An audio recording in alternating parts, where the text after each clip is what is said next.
大家好，我係 Alex， 萬錦市消防局。今日講嘅話題係煙霧警報器嘅保養。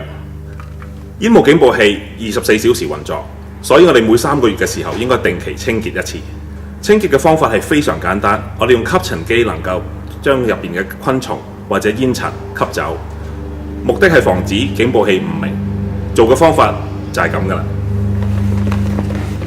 我哋用吸塵機將煙霧警報器周邊吸一次，同埋中間吸完之後，我哋再撳一撳呢個測試器。當測試器發生聲響嘅時候，即係代表佢運作正常。記住每3個月定期清潔你個煙霧警報器一次。多謝。